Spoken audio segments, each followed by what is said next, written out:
El podcast de Javier Fernández Aguado, una producción de Intelivoz.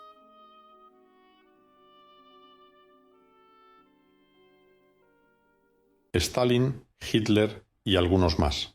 Cuando el poder acaba en locura, 2. Hitler proclamó en numerosos discursos su anhelo de exterminar a los hebreos. Stalin nunca afirmó nada parecido con respecto a las etnias que odiaba, pero actuó de igual modo. Como detalló en entrevista a Stalin, Colima, 2024, promovió con saña el terror en los últimos años de la década de 1930, animando a la policía secreta a torturar y a matar. Después, con excelsa hipocresía, los denunció por haber realizado lo que él había ordenado. Es más sencillo probar la implicación de Stalin, porque dejó rastro de sus propósitos. Por ejemplo, en cartas a Beria, Hitler nunca plasmó por escrito los bárbaros anhelos que proclamaba en público. Casi todos los manipuladores acaban mal. El 20 de abril de 1939, cuando Hitler cumplió 50 años, Berlín fue un inmenso escenario de festividades. Hubo marchas de infantería, tanques y aviones. El periódico nazi Völkischer Beobachter publicó un artículo de Hermann Göring en el que prometía que los alemanes se entregarían hasta la muerte porque Hitler se merecía todo. 6 años más tarde, el Führer se limitó a salir de su búnker en la Cancillería del Reich.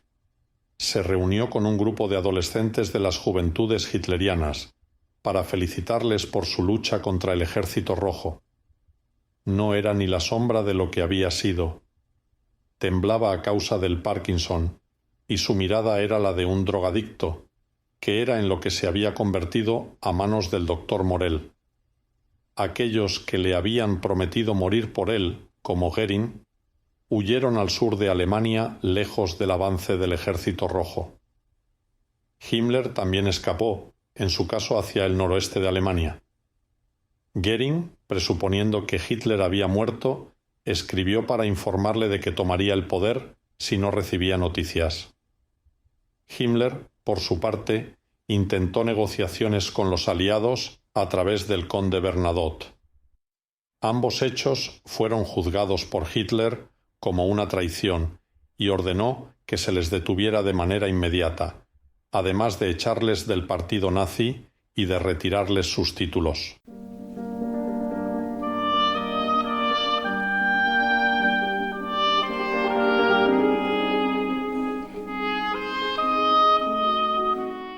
El grado de locura del tirano fue increscendo. En su desvarío, consideraba que todos, como si fuera un emperador medieval, tendrían que sucumbir a su alrededor. El único que así lo hizo fue el degenerado matrimonio Goebbels, tras asesinar a la prole. Los manipuladores no admiten que nadie les haga sombra. Stalin destrozó a Nikolai Bukharin, el prominente revolucionario bolchevique, hasta que le forzó a suplicar por su vida. Acabó ejecutándolo en marzo de 1938.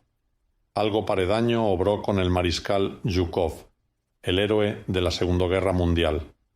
Fue expulsado del Comité Central del partido, arrancó una investigación sobre sus presuntas ambiciones y fue desplazado a posiciones irrelevantes. Militares que le habían estado cercanos fueron arrestados. Tras ser enviado primeramente a un puesto sin importancia en Odessa, posteriormente fue remitido a un distrito remoto de los Urales, a más de 900 millas de Moscú.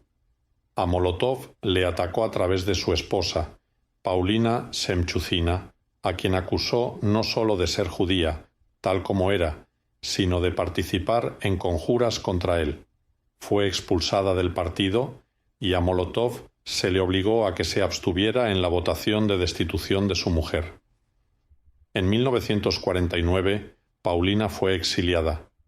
Molotov escribió a Stalin asegurándole que había sido un error abstenerse en la condena de su señora y que deseaba votar a favor de la remoción.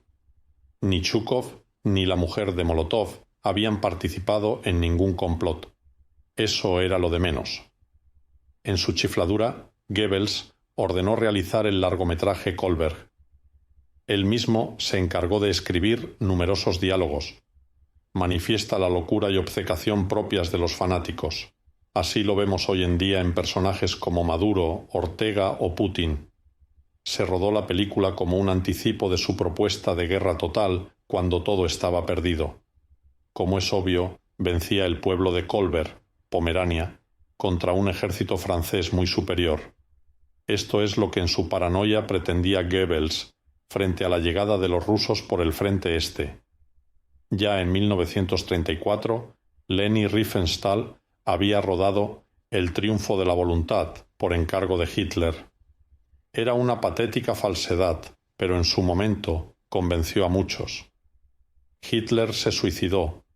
Stalin agonizó en soledad durante días. Así acaban los tiranos.